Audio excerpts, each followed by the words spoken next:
So what is anxiety then? Well, nervousness and stress are a normal part of our lives. We can feel nervousness and stress for good things and bad things. We might feel nervous about performing, giving a webinar, for instance, or we might feel nervous about bad things or something that could potentially be a bad thing, like an operation or having to see somebody we are in conflict with. Some stress, though, is really good for us. It actually helps us achieve things, it drives us, it motivates us, it helps us protect ourselves, and it helps us protect other people. And this is what we call eustress. When stress becomes overwhelming, however, and it stops us from doing things or makes us feel really bad, even when good things are happening for us, this is distress. And when we experience distress for a long time, and it becomes unmanageable for us, this is what we then call anxiety. Anxiety can be caused by stressful events or situations or the thought that these might happen. And anxiety can also be managed, but sometimes we'll need help to manage anxiety because it's gone past the point of distress that we can manage. Sometimes anxiety can be hard to recognize because it's mixed with other emotions, like it could be mixed with excitement. So you might feel anxious about something good. It could be mixed with sadness. It could be mixed with loneliness, especially if you're experiencing social isolation. Or maybe it could be mixed with physical signs like an upset stomach or a stiff neck. You could become sweaty, have sweaty palms when you're anxious, lots of different physical symptomology. So I want you to take a moment now as well to think about the following questions. Have you ever experienced eustress before? And if you have, when? And what did it help you to achieve? And have you ever experienced distress or anxiety before? And when did that happen for you? And what was the things that it might have stopped you from doing? Now, I'm not sure if we have been able. Yes, I'm here. Ah, yes. Hello, Mark. So welcome Uh, everyone. Apologies, I was having some connection issues. I want to talk to this group about the next slide. Charlie, if you just want to change the slide. I want to ask the group, I guess, does this look familiar to everyone? You know, this picture has things like, mind racing, or has anyone had the experience sometimes that their thoughts are going kind of a little bit rapid or a bit sometimes out of control? Or, sometimes people might not be able to sleep for whatever reason. They might feel that they just can't get to sleep, or once they're asleep, they keep waking up throughout the night. Has anyone ever experienced maybe a loss of appetite, nausea, restlessness? Well, what this really is your body um, basically showing you the symptoms they're called anxiety. Now, what happens is sometimes when distress is tipped over, it actually causes anxiety. So too much stress can end up looking like this. So sometimes we can know what makes us anxious, so we'll get a thought and then our bodily symptoms will play up. Sometimes we just get triggered from our bodily symptoms, and then we get the cue that we're anxious. So anxiety can really impact our physiological symptom, and if we don't get a chance to wind it down, the problem may continue. So what can you do about it? So let me start by saying that sometimes the first step can really be the hardest. So the first thing is you need to understand what it is, right? But too much can be painful. So the first thing that I want to talk to you about is um, basically exercise. So exercise gives perspective by releasing endorphin and feel-good chemicals. So what that does is essentially what exercise does is through the release of endorphins, it changes your perspective on your current situation. So there's not a magic cure, but it gives you perspective and your body is able to cope with it better. The other thing that can be really, really useful is breathing techniques. And we're going to talk a little bit about that more a bit later. So what breathing techniques do is they slow down the body. And by doing that, they actually focus the mind. So there are some really good techniques that you can do on your own. Sometimes, well, there are other things you can do. The thing is, you can actually reduce stress by doing things that lead to stress. So in this day and age, perhaps switching off the news would be a really fantastic way of not getting those triggers of what makes you anxious. The other really important thing is that you could actually increase the enjoyable things that you do. So, for example, if you enjoy perhaps going to do certain activities, by increasing that, you could bring down your anxiety. So, if you do want to see someone about your anxiety and you're finding that you're ready to maybe get some help, there's a few different ways you could kind of go about doing that. So, I guess the first step is you could talk to your GP about it. Now, the GP what they can do is they can make a referral to a psychologist, or you could attend the VU psychology clinic who are psychologists in training. Now, the way psychologists work is a little bit different. We don't have at our disposal pills or any sorts of potions of that matter. How we help people is through talking, and we talk out our problems, and we try and find solutions to them or help you find a solution to your problems. So it can really help with your experience of anxiety. But as I said, sometimes the first step can really be the most tricky. So you're probably wondering, what sort of things will a psychologist really understand? So the thing about that is, what a psychologist does is it looks at the impact of your thoughts and how they impact your feelings and behavior. So you might have a thought, for example, that I'm too anxious to go to the mall, the shopping center. That could lead to feelings of kind of anxiety or some sort of a distress, which then makes you want to leave the shopping center or not leave the house at all. So what psychologists or provisional psychologists will help you do is help you understand the link between the situation, the feelings, and the behavior. And doing that can be really, really, really relieving. So I want to move on now. There is good news about anxiety. Anxiety is common. It affects a lot of people in a lot of different ways. And I want to stress to everyone that it can be treatable. When you see a psychologist, they'll have a lot of knowledge about anxiety and ways to improve your levels of anxiety. What you find is sometimes small shifts in thinking can have a positive impact. An awareness of your thoughts can actually reduce anxiety. So if you do decide to see a psychologist, this is really, really, really going to be useful for you. And I think it's a really beneficial process. But moving on, we're going to do now a little exercise about dealing with anxiety. Hello, everyone. Back to me, I guess.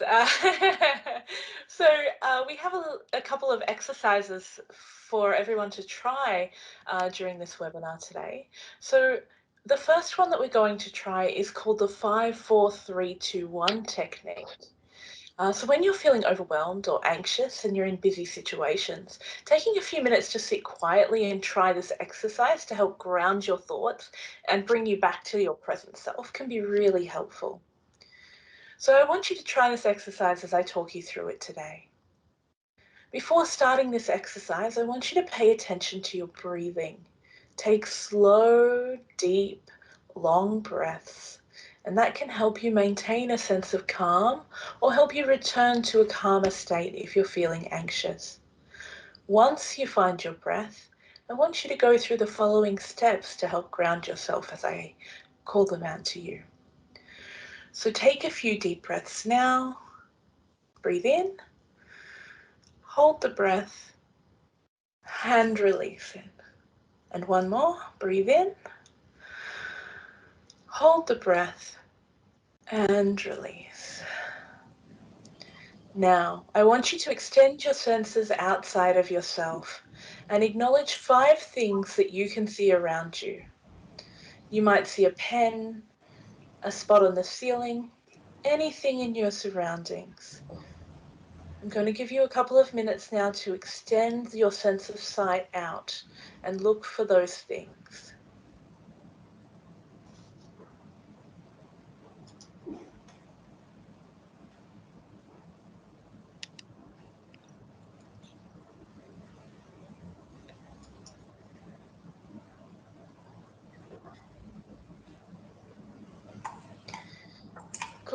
Good.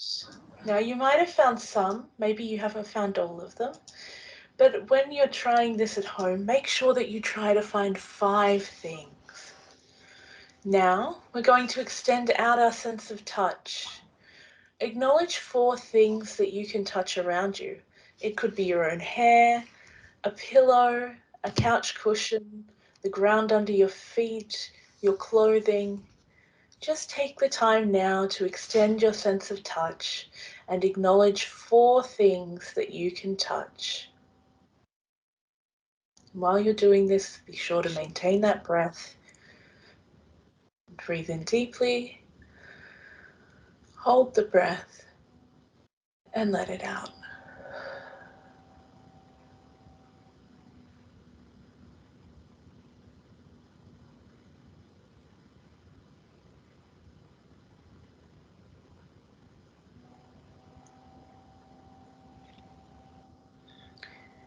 When you have acknowledged 4 things that you can touch around you, I want you to extend your sense of hearing.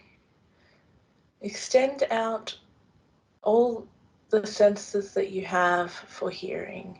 You might want to close your eyes. It can help you extend that sense. Breathe in deeply and out again. And acknowledge 3 things that you can hear. It could be the sound of my voice. It might be a dog next door barking. It could be the gentle buzz of a radio. Anything that you can hear.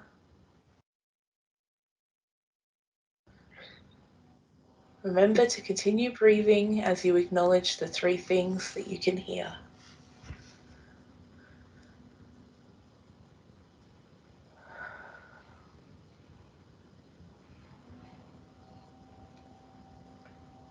Now we want to extend our sense of smell.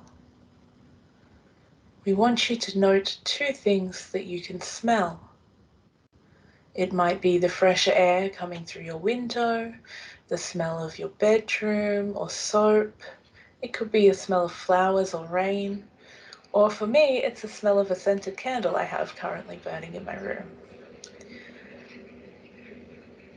So take the time to extend your sense of smell outside of yourself and acknowledge those 2 things.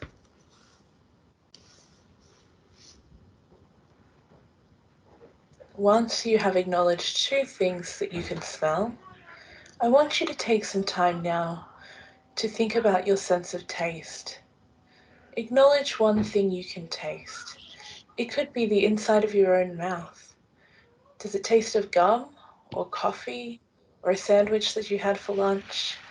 If you can't taste anything, perhaps you have something to hand that you can put in your mouth, like a mint, and notice the taste of the mint. Once you have acknowledged the thing that you can taste, take a couple of more deep breaths in, hold the breath, and out. And slowly bring yourself back to the present. I hope you enjoyed that exercise, and we're going to go back to Mark now, who's going to tell us how we can reconnect with our friends. Hi everyone. So I hope everyone's feeling really calm and relaxed and in a very zen mentality after that. I know I am whenever I do any of these sorts of activities. I want to talk to everyone a little bit about how you can reconnect with friends. So I guess over the pandemic, I don't know about you, but I've been using FaceTime or the telephone an awful lot to speak to people. And I think it's a really, really big jump going from the FaceTime or the text message or the telephone, all of a sudden, going to meet someone in person, at a barbecue or at the gym. So I can really understand that it may actually seem strange at first to see people face to face. That's actually kind of normal because when you've been living in a virtual world, face-to-face contact could definitely seem difficult. So organising activities that are less confronting or short in duration. So what you could do is instead of going to a shopping mall straight away, Charlie, you just want to load up the slide? Instead of going to the shopping mall straight away, What you could do is you could work up to that a little bit, say by going to a smaller shopping centre or going to a barbecue with friends. Now, I want to tell everyone that it's okay to go at your own pace and meet people. So if you're not ready for that next, I guess, jump to the barbecue or to the shopping centre, that's okay. You can go slowly and you can pace yourself. There's no rush to go out and pretend that things have to be the way they were before COVID. So I want to ask the group, have you been out to see your friends yet? And how did it feel? It's okay if you want to say it didn't feel comfortable, it felt strange, I wasn't that comfortable with it. These are okay feelings to have. They're okay. So we're going to move on to another relaxation exercise, and I shall see you soon.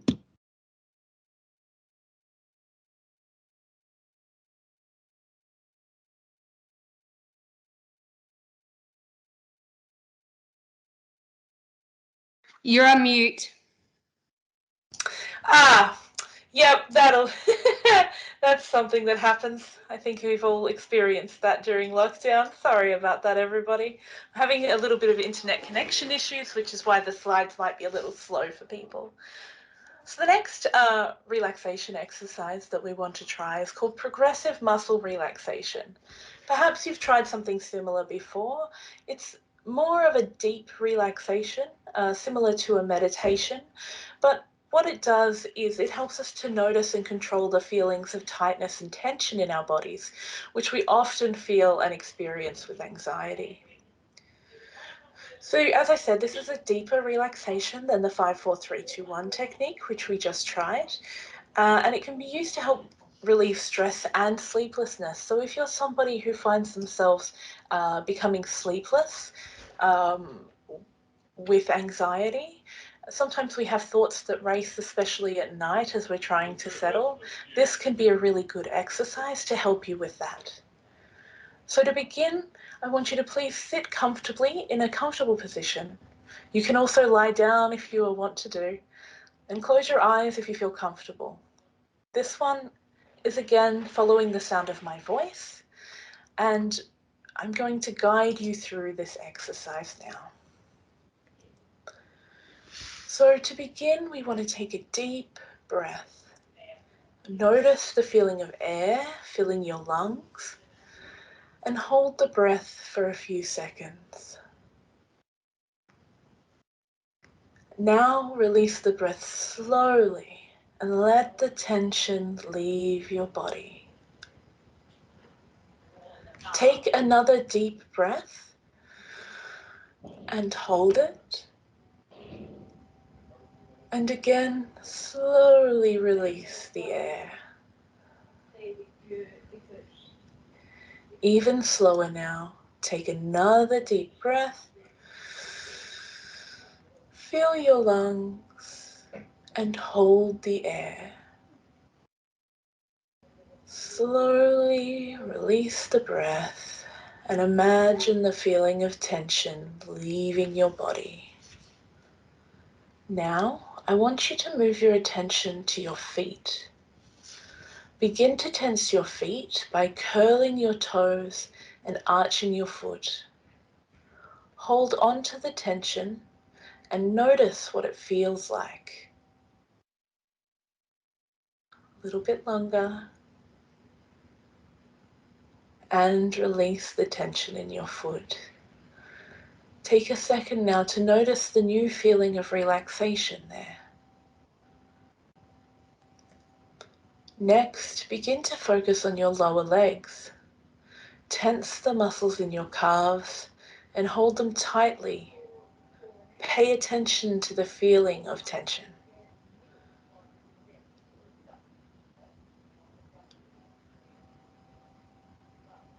Now release the tension from your lower legs. Again, notice the feeling of relaxation and remember to keep taking deep breaths. Next, tense the muscles of your upper leg and pelvis. You can do this by tightly squeezing your thighs together. Make sure you feel tenseness without going to the point of strain.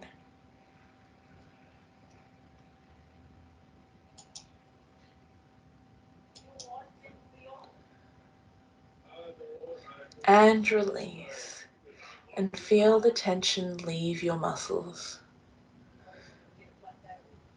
Begin to tense your stomach and your chest. You can do this by sucking your stomach in, squeeze a little harder, hold the tension a little bit longer,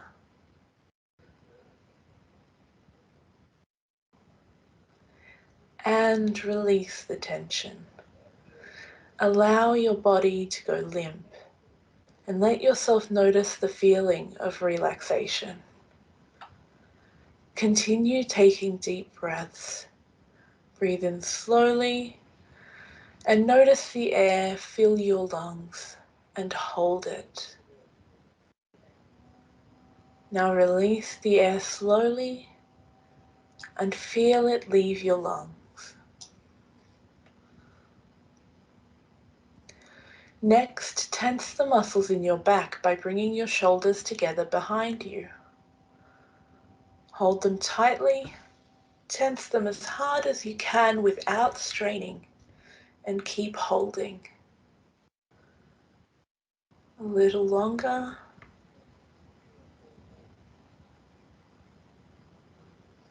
And release the tension from your back.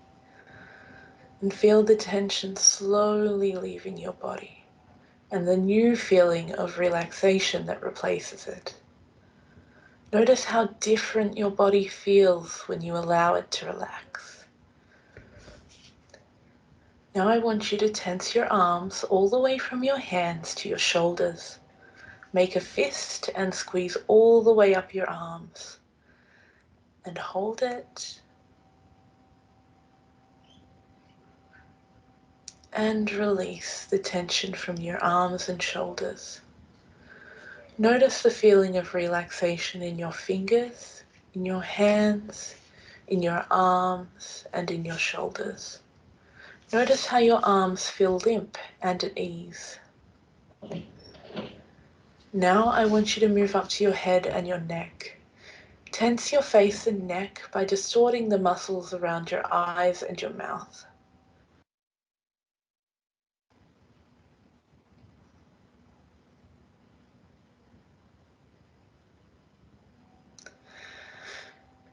And release the tension. Again, notice the new feeling of relaxation. Finally, we're going to tense our entire bodies.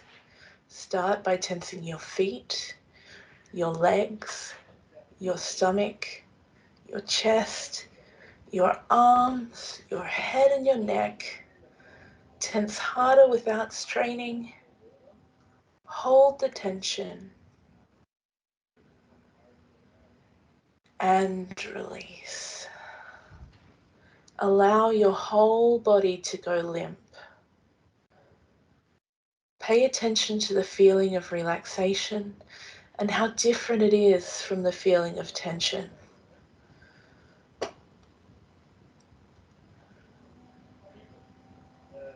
Now, I want you to begin to wake your body up very slowly by moving your muscles. Adjust your arms and your legs. Stretch your muscles. And when you feel ready to, open your eyes. I hope everybody's feeling nice and relaxed after that one. It's a very good one to do before sleep. You don't necessarily have to follow it exactly as I've said, but just remember to start at your toes and work your way up to your head, gradually tightening and releasing everything, and to finish by tightening your whole body and then relaxing.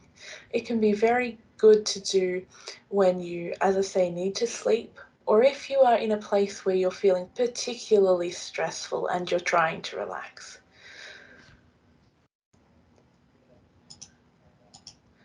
And that brings us to questions from the audience members. It's Mark and my time at the moment. So if you have a question, feel free to type it in the question box available to you on Teams, and Mark and I will try to answer as many as we can.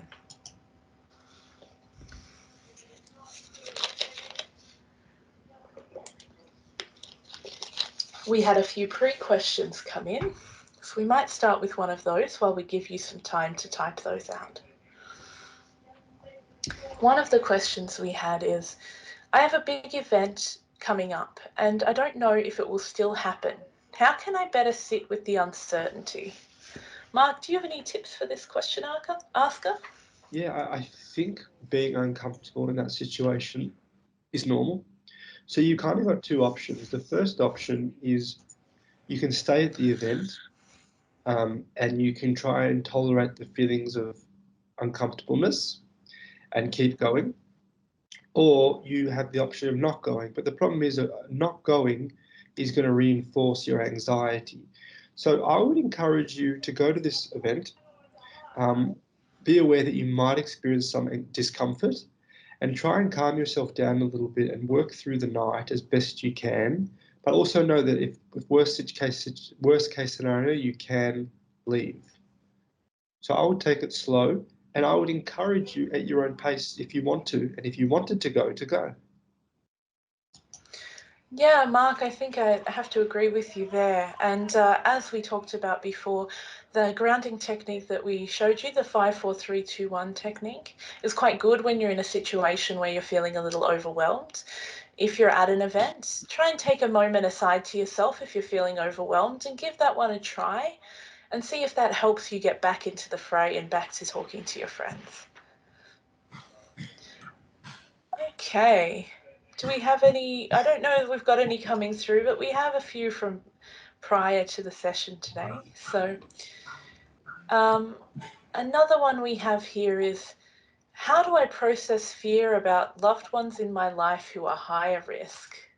That one's a tough one because we know that the risks are real, but the anxiety thoughts often are not helpful.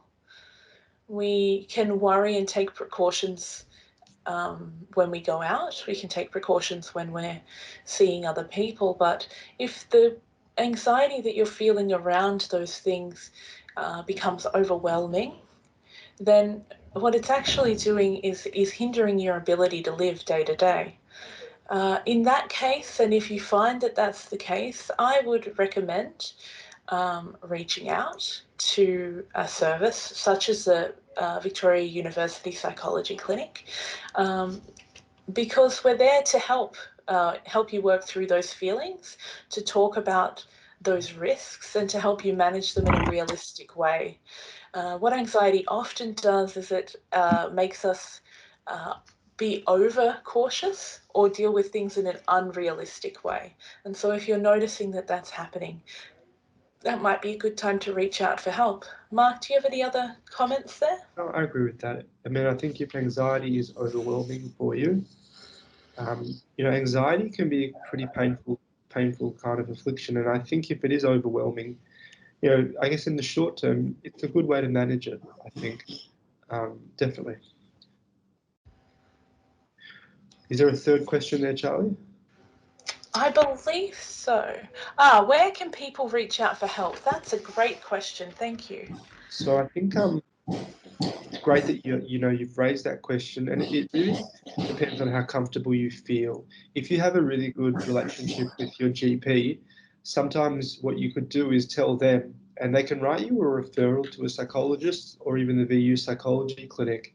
And that's a really, really good place to start. And your GP will, if you say you want to see a psychologist, they'll be able to refer you one. I don't believe you need a referral for the VU psychology clinic. But the first step would definitely be talking to your doctor about it, and he can guide you in the right direction about which way to go about it. My guess is your doctor probably sees several patients a day, probably with anxiety, so it won't come as a shock to him or anything like that when you tell him what you're experiencing.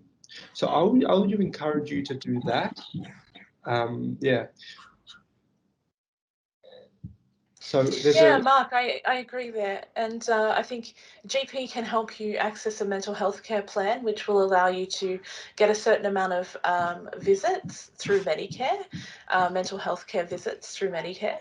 Also, if you are struggling to find a service which is affordable and you're happy to be seeing provisional psychologists, that is psychologists in training. The VU Psychology Clinic is a low-cost or no-cost service that you can access. The clinic is located in Footscray. It's in the Metro West building in the heart of Footscray there. But some of us are also still doing telehealth appointments. So if you prefer a telehealth appointment, you can also access them there. And that was another question that we were asked in the chat there, is where is the clinic located? So that's where it's located currently. Oh, that's a very loud plate. Yeah, isn't it? In the post-event email, I might actually pop in the information about the clinic. And that way everyone will have that there. We did actually have 2 questions there. They're kind of the same thing. How to manage the feelings of frustration from lack of conformance from conformance actions of others. And then also, how do you best cope with people who refuse to follow COVID protocols, such as not wearing a mask when you can't socially distance and stuff like that? Well, I don't know if there's a whole lot you can do. I mean, let's say you're at this a supermarket or a shopping centre, and you're walking past people who aren't wearing a mask. I wouldn't encourage you to kind of confront them about it and say, look, you really should be wearing a mask, because I don't know if that's going to be helpful to anyone. And it's a really tricky question, because you have options. The first option is to say something, but the reaction you get might be quite bad, so I wouldn't recommend that. I think I don't know. I think you kind of just have to cope with it, as that people, not everyone's as conscientious as what you are. And, it's their choice, but essentially, it's their choice, I guess. But as frustrating as it sounds, it must be an awful frustration. I feel that way sometimes too. Yeah, and I think the other thing to remember is that we can't always control the actions of others, but what we can control is our response to that. So if it is somewhere, someone's just asked, what about a mandatory environment? There might be somebody that you can inform in an environment like that could be helpful.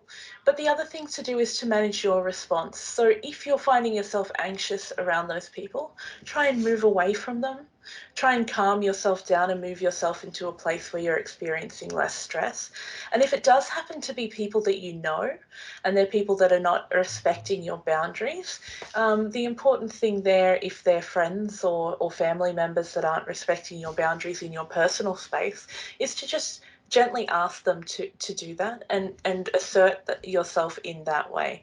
Not in a confrontational way, but just to remind them that this is a thing that is still ongoing and I'm feeling quite uncomfortable at the moment. Would it be okay if you put your mask back on, because I'm not feeling very good? And to know, as Mark said, that you can leave a situation if you are feeling uncomfortable, and that you're under no obligation to continue with social engagements with people who are not taking your boundaries into consideration as well. So I think that would be my only advice there. We are none of us police, probably, so we can't really enforce that. But we can assert personal boundaries for ourselves and say to ourselves, I will remove myself from that situation because it's not one that I enjoy. The other thing I meant to bring up about the VU Psychology Clinic as well is that you can be referred by a doctor, but that is also a self-referral service. So if you find the phone number online and you feel like you'd like to talk to someone, you can call our phone line there, and someone will get back to you and ask you some questions and do an intake with you, and that's how that process works. So you can self-refer to our service as well. Amazing. Mm-hmm. Yeah.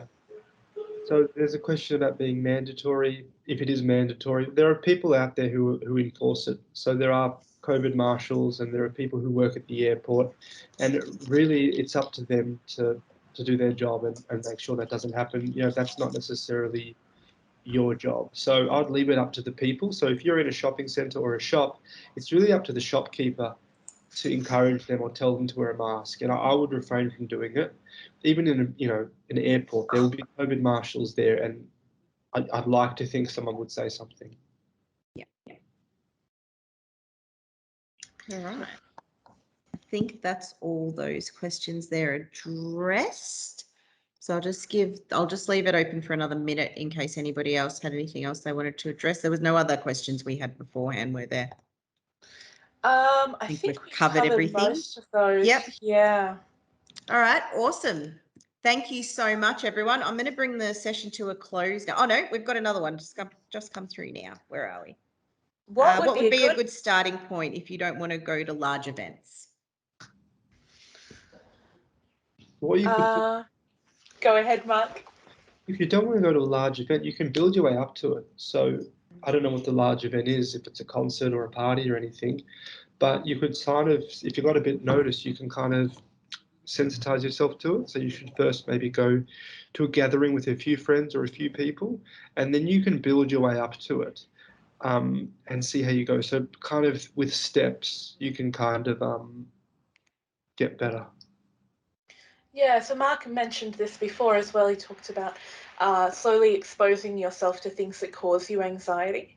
Another good way to do it is to start with socially distanced events or events where you can leave your mask on. So perhaps start with a walk in the park where you're distant and you're walking with friends, and then perhaps a coffee where you can take your mask off, drink a coffee with a friend, maybe one or two friends at a time, and slowly build your way, as Mark said. And that's what we call exposure, and that's what Mark had mentioned before. And we have another question here. How can I assist my husband who has anxiety about leaving our home? He's always been a homebody, but since COVID, he's even more anxious. Mark, do you have any good points there? Yeah, would you consider accompanying your husband somewhere? So if he's anxious about going somewhere, is there any way that you could kind of say, right, well, I'll join you for that venture. If you need to, say, go to the post office or something, can I come with you? And that way he's exposing himself to the environment, but at the same time, you're there to comfort him.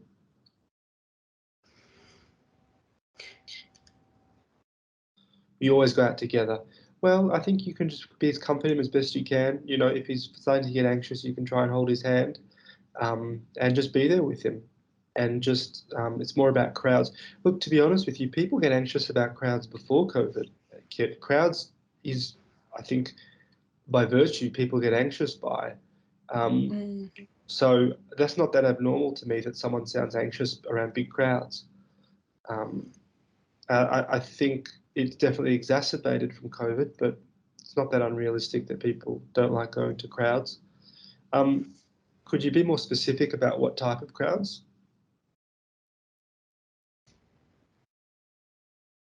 Also, I would interject here just one thing as well, that if that anxiety was manageable before and now that anxiety has become unmanageable, it might be a good time to suggest to your husband or to help your husband reach out to some services to get some assistance. Also mentioning to him things like the 5-4-3-2-1 technique that we use today for him to use when his anxiety is heightened might be helpful as well. But if he is finding that it is unmanageable and it's really impinging on his ability to enjoy his life and to go out and do things, then it might be a good time for him to reach out and ask for some help if he feels comfortable to do so. Yeah. So, this thing you're talking about with, personal space and everything, and he can't handle it, I wouldn't be in too much of a rush to try and get him into a crowd of any sort. I would try and just go at his pace, and if he's not ready this year, then that's okay. I guess the problem is if he has to go into crowds for work or some essential reason, then that could be something to talk about to a psychologist about that. But I wouldn't be in too much of a rush. A lot of people avoid crowds for that very reason. Yeah.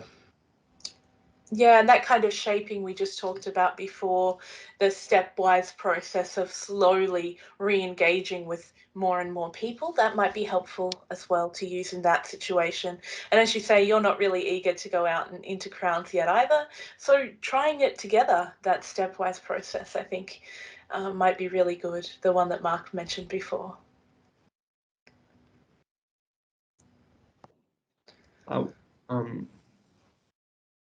I got a comment saying from the same person just saying, I'm happy to go with the flow. I'm not really eager to get outside either.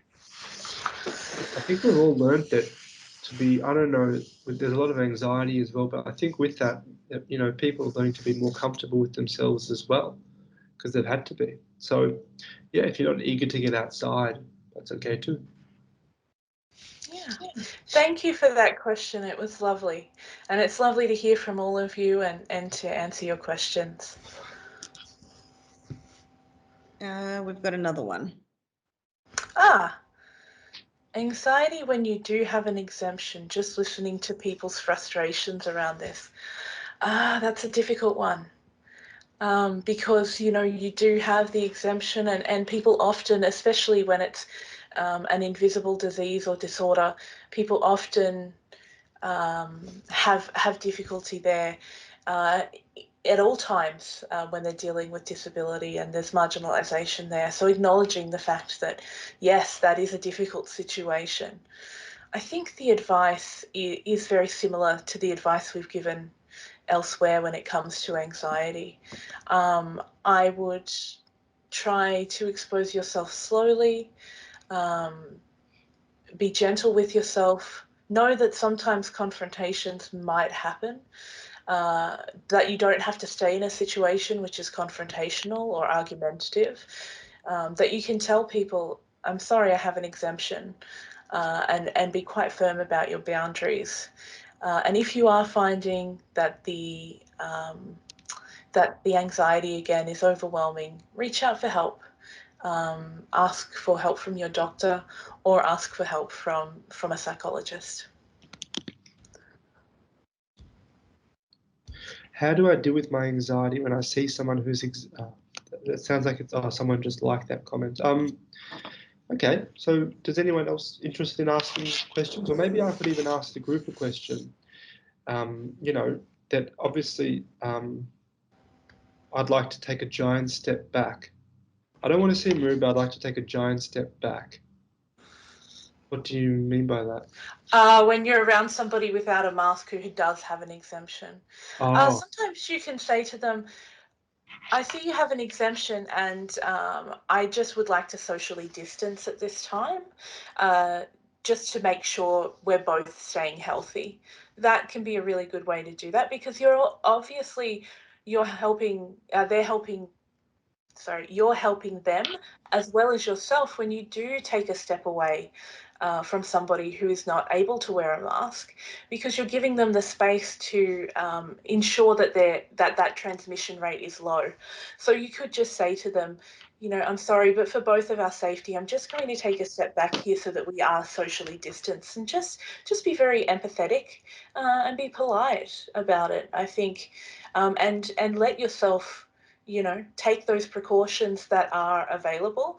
If you find that you're wanting to step away excessively, much more than what the regulations would say, that might be a time where you might want to take a second to try one of our grounding techniques that we tried today. And if that person's in your home, that's a hard one. Mark, do you have any suggestions? If someone's in your home and they have an exemption, I mean, you might offend the person, but you have the right to say, I'm sorry, but this is my home. If it's your house, you can say, look, I'm happy to meet you outside or we can socially distance. But if they're going to be in your home, I mean, my understanding would be you're the best person to judge that and deal with that as best you want to.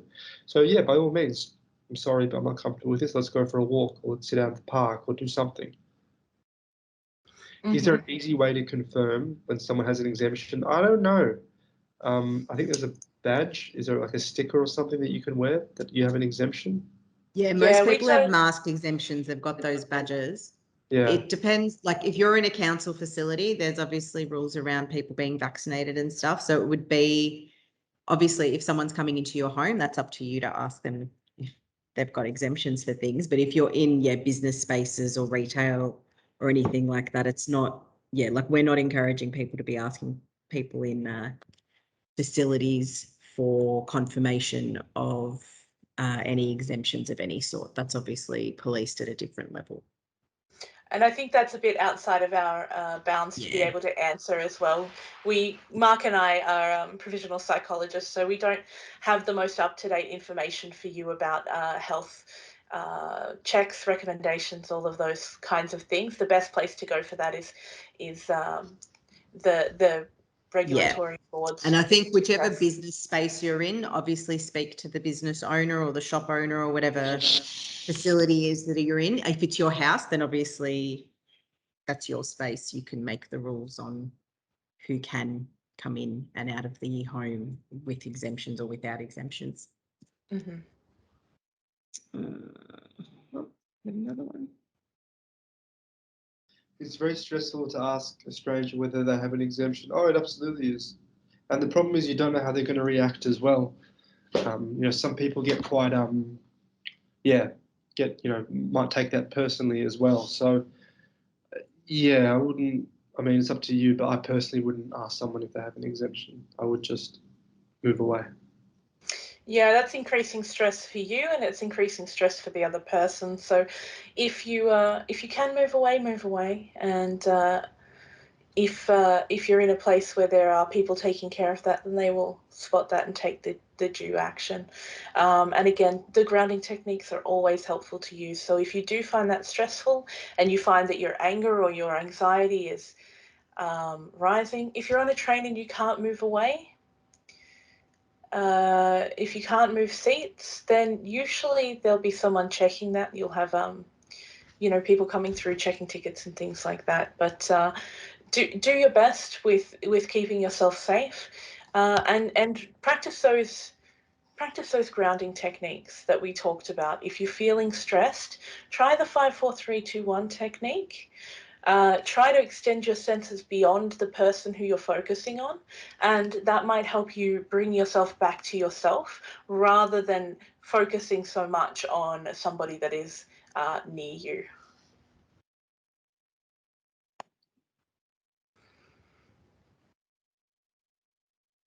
I think I've got another question from, it says here, it feels taboo to ask people if they've been vaccinated, but that's one question you want to ask. Like I said, if they're going into your home, then you have the right to ask that. I wouldn't. If you're going somewhere and you notice people aren't checking their passports, I wouldn't encourage you to, I guess, take that into your own hands. People who aren't vaccinated, there's not a whole lot you can really ask them, I don't think. I would avoid that question. Mm-hmm. Yeah, I think we've said about as much as we can kind of say about people conforming or not to health guidelines. Again, it's the same recommendations all over again. If it's inside your house, you have the right to refuse people or to ask them questions. And if it's out in public, the best thing to do is move away if you can and try those grounding techniques to deal with the stress in the moment. And if you find that the stress is ongoing and continual or heightening or becoming unmanageable for you when you are outside, it might be time to reach out and ask for help. And I think that's the overarching view of everything that's been mentioned today. I think that pretty much sums up all the questions we've had. So wonderful. Thank you, Charlie and Mark. I will bring the session to a close now. We'll send everybody a post-event email that's going to have a survey. I'll put the DHHS links on there, and I'll also put the information for the Vic Uni mental health clinic. I'll get that information off you guys just after the session. A huge thank you to you both for facilitating that. That was amazing, and I hope everybody takes away some really great grounding techniques to use in their post-lockdown life. Hope you've all found today's session really insightful and have learnt some new techniques to take with you. And I hope everyone has a great weekend. Thank you so much. It was lovely to talk to you all today. Thanks so much, everyone. Bye now. See you later.